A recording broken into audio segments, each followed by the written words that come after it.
देखिए आज का टॉपिक है भाई, टॉपिक क्या, चैप्टर ही आपका नया है, चैप्टर 8 विद्युत चुंबकीय तरंगे, और टॉपिक है इसमें पहला विस्थापन धारा, डिस्प्लेसमेंट करंट। ये टॉपिक काफी इंपॉर्टेंट टॉपिक है। विस्थापन धारा का यूज हम कहाँ करते हैं और इसका फॉर्मूला ड्राइव करके कैसे आएगा, और कंडक्शन करंट से इसका क्या लिंक है, जो नॉर्मल विद्युत धारा हमने पढ़ा है उससे इसका क्या संबंध है, उस चीज को हमें समझना है। मान लीजिए कोई आपने एक संधारित्र ले लिया है, ये कोई संधारित्र है, कैपेसिटर है, और आप कैपेसिटर को एक बैटरी लगा करके चार्ज कर रहे हो, प्लस माइनस। मान लीजिए बैटरी लगा करके हम इस कैपेसिटर को चार्ज करते हैं, चार्ज कर रहे हैं तो मान इस प्लेट पे पॉजिटिव चार्ज आ जाएगा और इस वाली प्लेट पे नेगेटिव चार्ज आ जाएगा। हालांकि होता क्या है, ये क्षण भर में हो जाता है चार्ज, जैसे ही कनेक्ट किया कैपेसिटर तुरंत चार्ज हो गया। लेकिन फिर भी हम उस टाइम की बात कर रहे हैं जब कैपेसिटर चार्ज हो रहा हो, during the charging of a capacitor, यानी भले वो एक छोटा समय है लेकिन जब वो चार्ज हो रहा है उस समय की बात हम कर रहे हैं। और उस समय अगर हम यहां पर इस जगह पर कोई पॉइंट लेकर के और वहां पर चुंबकीय क्षेत्र का मान निकालना चाहते हैं, तो वो चुंबकीय क्षेत्र का मान कितना निकल के आता है, उसको आप एम्पियर सर्कल लॉ से निकाल सकते हो। क्योंकि जब ये चार्ज हो रहा होगा तो इसमें विद्युत धारा प्रवाहित हो रही होगी आई, और आई विद्युत धारा इसमें से होकर कैसे जा रही है, मान लीजिए आप इस पॉइंट पर निकालना चाहते हो, कोई पॉइंट पी ले लिया, तो इससे जाने वाला एम्पियर सर्कल लॉ ले लोगे आप आर रेडियस की, और इसमें से होके जाने वाली धारा कितनी है आई, और यहाँ पे एक छोटा सा एलिमेंट लोगे और एलिमेंट लेकर के आप उसे सॉल्व करोगे, close integral b dot dl और इक्वल टू उसके अंदर से होकर करंट कितनी जा रही है आई, तो म्यू नॉट आई। अब यहाँ b की बात करेंगे तो b और dl, भाई जब आप राइट हैंड कंप्यूटर से उसको निकालोगे तो b और dl की डायरेक्शन सेम हो जाएगी।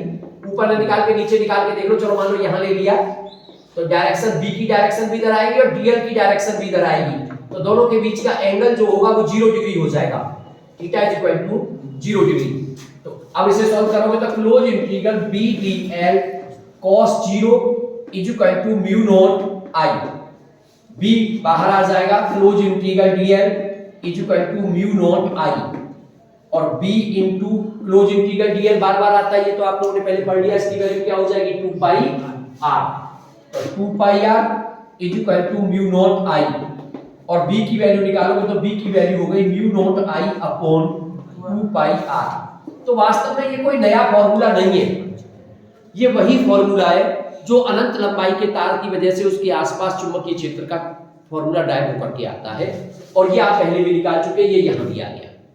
लेकिन अब हम क्या करते हैं, अब हम यहां पर ये जो एम्पियर सर्कल लूप लिए आपने, एम्पियर लूप जो लिए उसको बदल देना चाहते हैं। अब की बार उस लूप की बजाय हम एक लंच बॉक्स टाइप की शेप ले लेते हैं।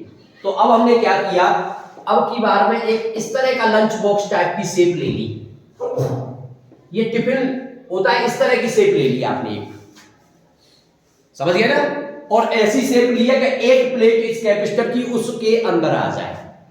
जो लंच बॉक्स आपने बनाया उसके अंदर एक प्लेट आ जाए, ऐसी शेप आपने ले ली, केवल शेप बदली आपने, और फॉर्मूला आप जो कि त्यों लगाना चाहते हो। इस पर दोबारा से आप एलिमेंट वगैरह लेके सॉल्व करोगे तो close integral b dot dl is equal to mu naught, लेकिन अब क्या देख रहे हो कि अब करंट जो आई आ रही थी वो यहां तक तो दिखी, लेकिन इसके बाद तो कोई करंट आगे जा ही नहीं रही है। यानी जो लंच बॉक्स टाइप की शेप आपने ली तो उसके अंदर से होकर के जो करंट है, अब वो कोई करंट नहीं जा रही।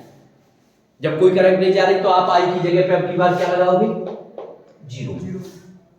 अब आई की जगह 0, इसे फिर से वैसे ही सॉल्व करेंगे, close integral b dl cos 0 solve करते हुए ये 0 हो जाएगा, b बाहर आ जाएगा, close integral dl is equal to 0, ये 2 पाई r हो गया। चलिए b की वैल्यू कुल मिला के क्या निकल के आ जाएगी, यहां से 0।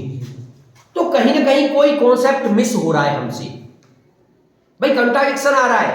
अगर आप ऐसी शेप लेते हो, एक एम्पियर लूप टाइप की लेते हो तो b की वैल्यू निकल के आती है ये वाली, और अगर लंच बॉक्स टाइप का ले लेते हैं तो b की वैल्यू निकल के आती है 0।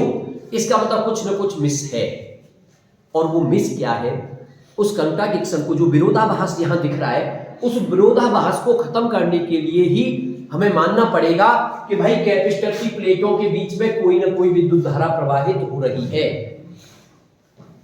नॉर्मली हम क्या कहते हैं, कैपेसिटर की प्लेटों के बीच में एक विद्युत क्षेत्र है। आप लोगों ने कैपेसिटर को अच्छी तरह से पढ़ा है और आप ये जानते भी हो, कैपेसिटर एक प्लेट में पॉजिटिव चार्ज और दूसरी पे नेगेटिव चार्ज, और इसके बीच में यूनिफॉर्म इलेक्ट्रिक फील्ड होता है, ये आप अच्छी तरह जानते हैं। और उस इलेक्ट्रिक फील्ड की वैल्यू होती है सिग्मा अपॉन एप्सिलॉन नॉट, ये आप जानते हो। लेकिन आप ये नहीं कहते कि उसके बीच में कोई विद्युत धारा प्रवाहित हो रही है। तो अब जब आप इस प्रोसेस को दिखाते हो और यहां एम्पियर सर्किल लॉ फेल होता हुआ नजर आ रहा है, तो हमें कुछ मानना पड़ेगा। और कुछ क्या मानना पड़ेगा? हमें यही मानना पड़ेगा भाई, अगर ये करंट जीरो नहीं होती बल्कि यहां उसकी वैल्यू होती, तो बी की वैल्यू निकल के आती और वो इसके बराबर ही आनी चाहिए थी। तो अब हमें ये मानना पड़ेगा कि इन प्लेटों के बीच में भी कोई ना कोई विद्युत धारा प्रवाहित हो रही है, और प्लेटों के बीच में पूरी प्लेटों के बीच में यूनिफॉर्मली कोई ना कोई विद्युत धारा प्रवाहित हो रही है। और जो विद्युत धारा यहां प्रवाहित हो रही है, दिस इज कॉल्ड विस्थापन धारा, डिस्प्लेसमेंट करंट। तो अगर आपसे कभी विस्थापन धारा की परिभाषा पूछी जाए तो बड़े सिंपल तरीके से आप 2 लाइन में लिख सकते हो कि किसी संधारित्र के आवेशन के दौरान, आवेशन का मतलब during the charging of a capacitor, जब कोई संधारित्र आवेशित होता है, आवेशित हो जाता है उसकी बात नहीं कर रहे, आवेशित हो रहा है उस समय की बात कर रहे हैं।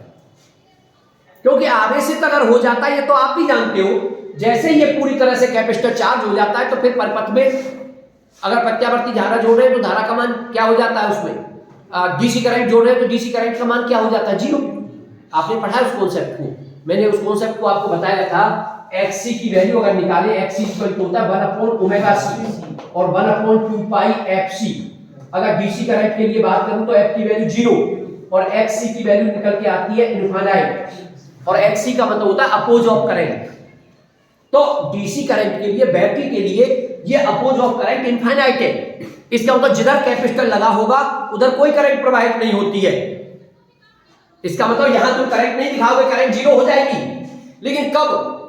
जब कैपेसिटर चार्ज हो जाएगा, तब तो कोई बात ही नहीं है। तो चार्ज हो जाएगा तो बाहर भी 0 अंदर भी 0, कोई मिसिंग ही नहीं है। लेकिन बात हो रही है during the charging of the capacitor, जब आपका कैपेसिटर चार्ज हो रहा है उस समय की बात हम कर रहे हैं। क्योंकि जब तक कैपेसिटर चार्ज होता है तब तक परिपथ में विद्युत धारा परिवर्तित होती है।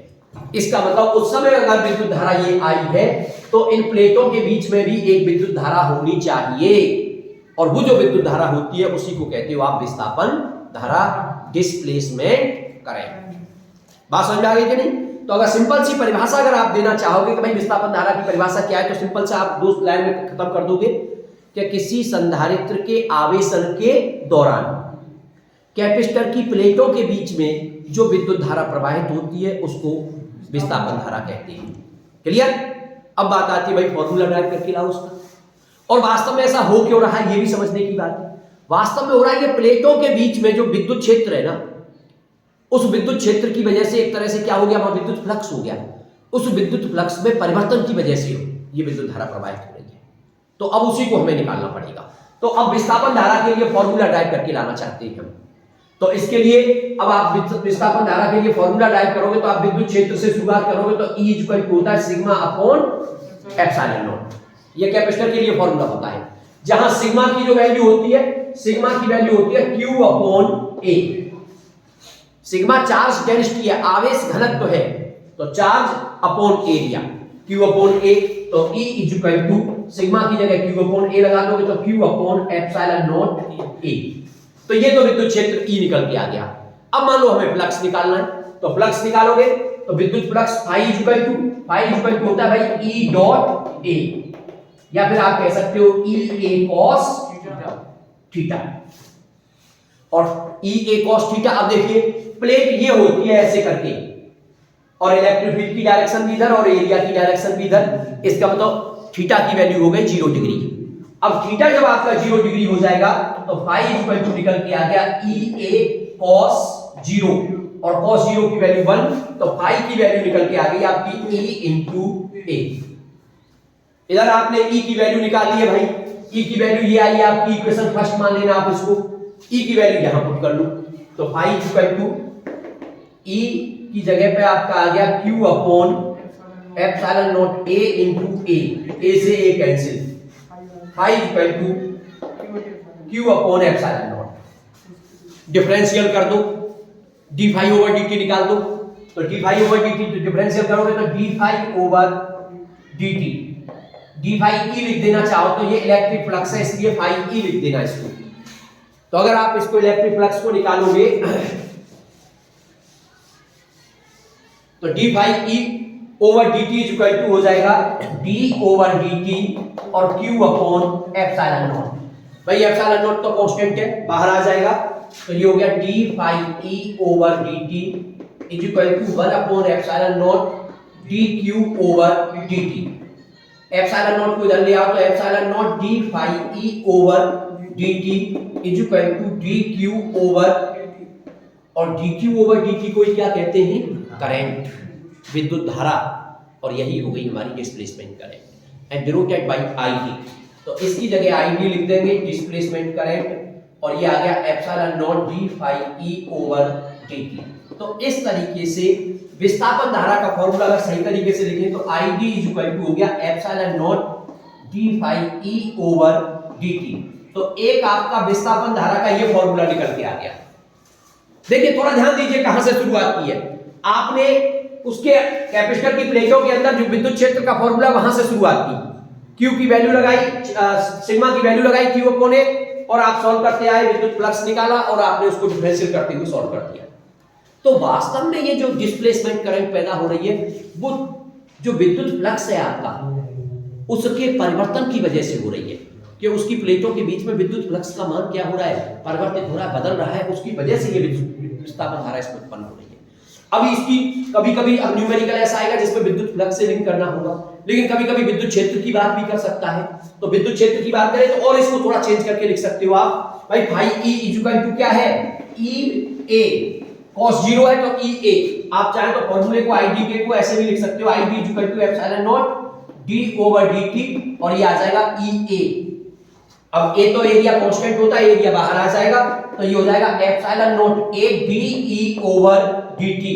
तो ये भी एक डिस्प्लेसमेंट का फॉर्मूला हो गया आपका, I D is equal to epsilon naught A D E over D T. अगर किसी न्यूमेरिकल में विद्युत क्षेत्र में परिवर्तन की बात की जा रही है तो फिर इस हिसाब से कर सकते हो, D E over D T. समझ रहे हो ना? तो देखिए पहला फॉर्मूला फ्लक्स में परिवर्तन के टर्म में, दूसरा विद्युत क्षेत्र में परिवर्तन के टर्म में। अब एक और चीज, कभी-कभी कोई न्यूमेरिकल आ जाता है प्लेटों के बीच में विभवांतर के टर्म में। आप अच्छी तरह से जानते थे अगर इस कैपेसिटर की प्लेटों के बीच की डिस्टेंस d है और विभवांतर को v कह रहे हैं तो E इक्वल टू होता था v upon d, E equal to v upon d। तो यहां E की जगह पे v अपॉन d लगा दी, तो फिर ID कितना हो जाएगा? ID equal to epsilon naught a d over dt, और ये v अपॉन d, d तो कांस्टेंट के बाहर आ जाएगा, ये आ गया epsilon naught a upon d, और ये हो गया dv ओवर dt, ये आईडी हो गया। लेकिन epsilon naught a upon d ये क्या चीज है भाई? ये संधारित्र की धारिता होती है। इसका मतलब इसकी जगह पे आप लिख सकते हो id इक्वल टू c और dv ओवर dt। ये एक और फॉर्मूला आ गया आपके। तो इस तरीके से आपने विस्थापन धारा को समझा किस किस के पदों में, क्योंकि न्यूमेरिकल जब आते हैं ना तो आप कंफ्यूज रहते हो, इसलिए पहले से क्लियर रखो कि भाई किस किस के टर्म में आ सकता है। विद्युत फ्लक्स के टर्म में आ सकता है, विद्युत क्षेत्र के टर्म में आ सकता है, विभवांतर के टर्म में आ सकता है, किसी के भी पदों में आएगा, आप उसको निकाल करके सॉल्व करके लिया। तो इस तरीके से ये आपका पूरा टॉपिक है विस्थापन धारा का। कभी कभी एक क्वेश्चन और पूछ लिया जाता है, और वो भी क्वेश्चन कुछ नहीं है, बस इससे इसका रेसिप्रोकल कर देते हैं। क्या सिद्ध कीजिए कि जो कैपेसिटर की प्लेटों के बीच में जो विस्थापन धारा है वो कंडक्शन करंट की जो नॉर्मल धारा होती है उसके बराबर होती है, चालन विद्युत धारा जो होती है उसके बराबर। अब चालन धारा कहाँ है? ये जो तार है ना, तार में जो विद्युत धारा प्रवाहित हो रही है उसको कंडक्शन करंट कहते हो आप, और इसकी प्लेटों के बीच में जो प्रवाहित हो रही है उसको विस्थापन धारा कहते हो। तो दोनों को बराबर प्रूव करना है हमें।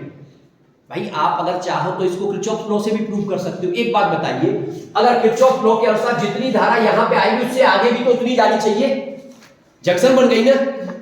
तो अब लेकिन उसे हम प्रूव करके दिखाना चाहते हैं कि वो बराबर होती है। तो कभी कभी ये क्वेश्चन आ जाता है कि prove that the displacement current is equal to the conduction current. ये चीज प्रूव कराने के लिए आ जाती है, तो कोई प्रॉब्लम नहीं है, आप उसका उल्टा प्रूव करते चले जाओगे। तो आप डिस्प्लेसमेंट करंट लेके चलोगे, हमें प्रूव करना है, हमें IB is equal to IC। IC का मतलब कंडक्शन करंट, वायर के अंदर जो करंट है, तो आप ID लेके चलोगे। Now IB is equal to epsilon naught d phi E over dt, ये फॉर्मूला लेके चलना आप। अब वैल्यू लगाओ, IB is equal to epsilon naught d over dt, phi E की वैल्यू लिख दोगे EA cos 0 डिग्री, cos 0 की value 1, epsilon naught d over dt, E की वैल्यू क्या होती है sigma upon epsilon naught, sigma की वैल्यू क्या होती है Q upon A, epsilon naught को बाहर निकालो चाहो तो epsilon naught upon epsilon naught, d over dt, sigma की value Q upon A into A से A कैंसिल हो गया, इससे ये कैंसिल हो गया, क्या आया dq ओवर, और dq ओवर dt क्या होती है विद्युत धारा, उसको कंडक्शन करंट लिख दिया इज इक्वल टू IC। तो ID की वैल्यू किसके बराबर निकल के आ गई, IC के बराबर निकल कर के आ गई। तो इस तरीके से हम विस्थापन धारा को समझ सकते हैं। और देखिए जो कॉन्सेप्ट ध्यान रखना है वो क्या है, वो सिंपल सा है। आप ये ध्यान रखिए, अगर कैपेसिटर पूरी तरह से चार्ज हो गया है तो सर्किट में कंडक्शन करंट भी जीरो होगी और डिस्प्लेसमेंट करंट भी जीरो होगी। लेकिन अगर कैपेसिटर चार्ज हो रहा है तो कंडक्शन करंट तो रहेगी केवल तार, जो कनेक्शन वाले तार है उनमें ही, और कैपेसिटर की प्लेटों के बीच में जो विद्युत धारा रहेगी उसको कहेंगे विस्थापन धारा। और वो विस्थापन धारा पूरे एरिया में यूनिफॉर्मली डिस्ट्रीब्यूट होती है, जैसे विद्युत क्षेत्र, विद्युत बल्लेखाएं ना, इसी तरीके से पूरे एरिया में डिस्ट्रीब्यूट होती है, बटी हुई रहती है पूरे क्षेत्रफल में। ठीक है, अब इसी से फिर ये जो, क्योंकि हमने इसको सॉल्व किया था तो एम्पियर सर्किल लॉ लेकर के प्रूव किया था, तो वास्तव में हम इन कंडीशनों के लिए एम्पियर सर्किल लॉ का भी एक मॉडिफाइड रूप दे सकते हैं, उसका भी एक संशोधित रूप दे सकते हैं। तो वो संशोधित रूप क्या होना चाहिए,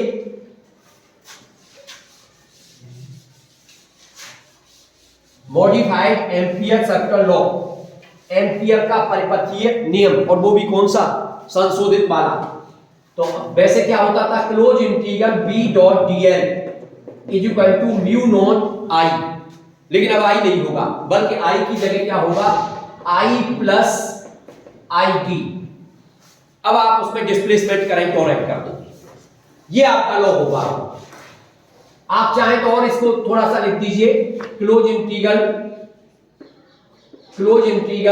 B dot dl is equal to mu naught I plus ID की वैल्यू लगा दो epsilon naught d phi E over dt, ये भी लिख सकते हो।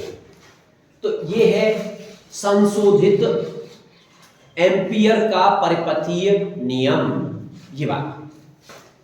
अब यहीं से एक टॉपिक और बनता है, उस टॉपिक को भी मैं इसी में आज जोड़ना चाहता हूं, और वो है मैक्सवेल्स समीकरण। मैक्सवेल के जो समीकरण है, मैक्सवेल के 4 समीकरण है, केवल नाम है मैक्सवेल के समीकरणों का, बाकी सारी चीजें वही हैं जो आपने पढ़ रखी है, कहीं कोई अलग से नहीं है, और वो जब तुम समझोगे तो अपने आप तुम्हारी समझ में आ जाएगा। ठीक है, तो अब हम बात करते हैं मैक्सवेल के समीकरणों के बारे में।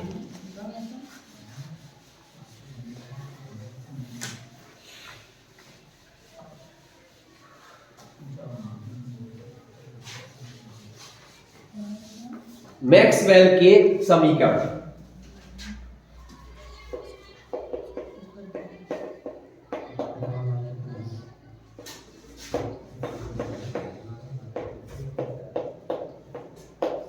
देखिए मैक्सवेल के 4 समीकरण है। तो मैक्सवेल का पहला समीकरण, प्रथम समीकरण क्या होता है, इलेक्ट्रोस्टैटिक में जो गॉस थ्योरम है उसी को मैक्सवेल का प्रथम समीकरण कहा जाता है।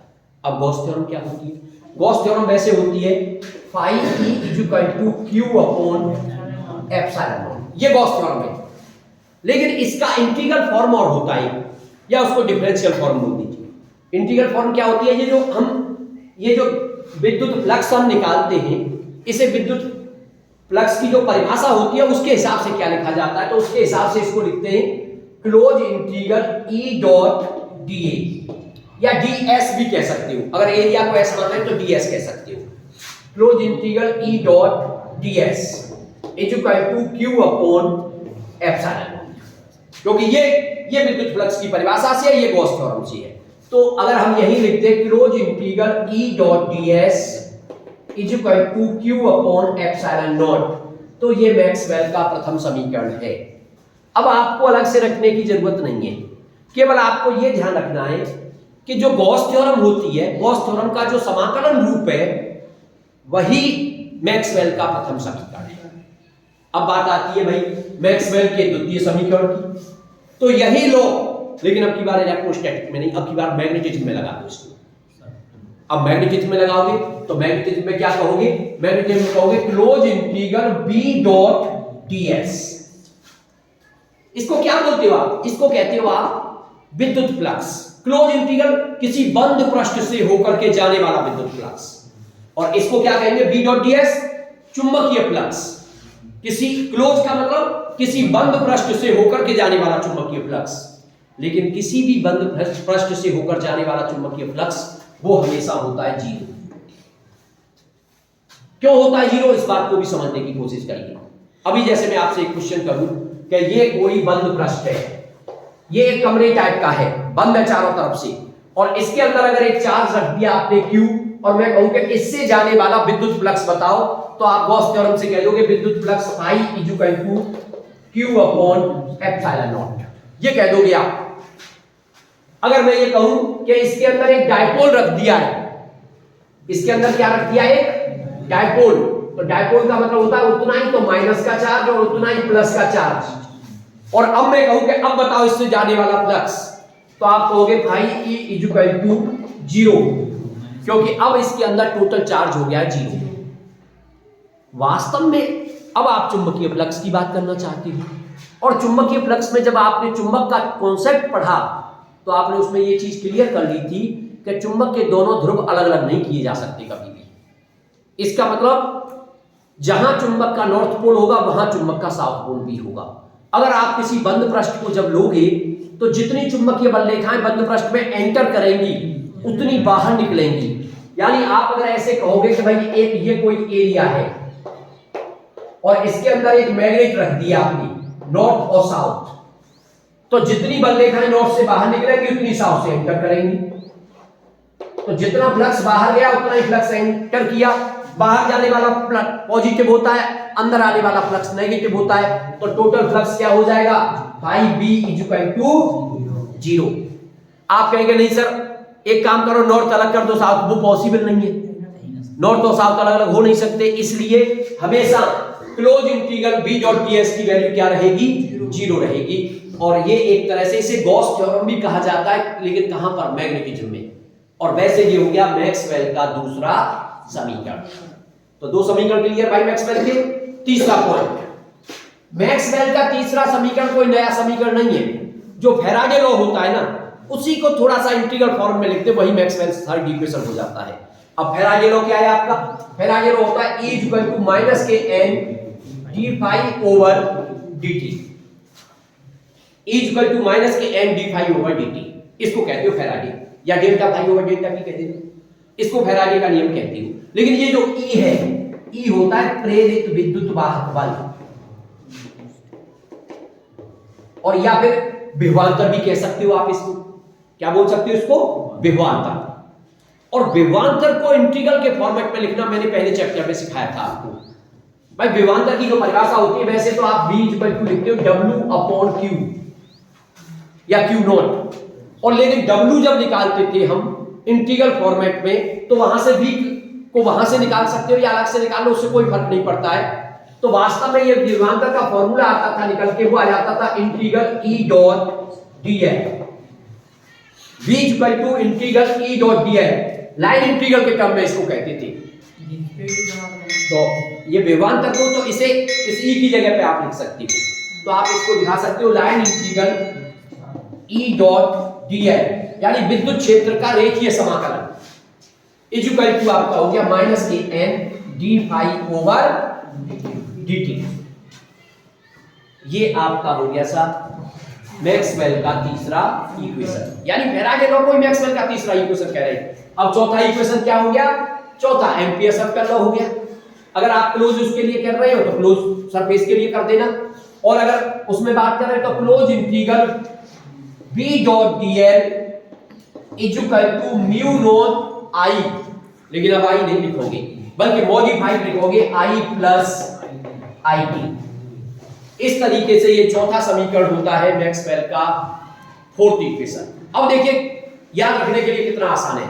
पहले में क्या है E dot D S close integral में, दूसरे में क्या है बी डॉट डी एस, तीसरे में ई डॉट डी एल और चौथे में बी डॉट डी एल। कोई परेशानी नहीं है। और वैसे आपको पता ही है पहला जो गॉस थ्योरम है इलेक्ट्रोस्टैटिक में, दूसरा गॉस थ्योरम है मैग्नेटिज्म में, तीसरा फैराडे लॉ है और चौथा एम्पीयर सर्कुलर लॉ है, वो भी मॉडिफाइड। तो इस तरीके से ये मैक्सवेल के 4 इक्वेशन होते हैं। आज का आपका टॉपिक जो है वो एक तो विस्थापन धारा का और मैक्सवेल समीकरण का, ये टॉपिक आपका कंप्लीट। अब जो हमारा टॉपिक बचा है विद्युत चुंबकीय तरंगों की परिभाषा, उनके गुण और वो प्रोड्यूस कैसे होती हैं, ये इतना बचा है।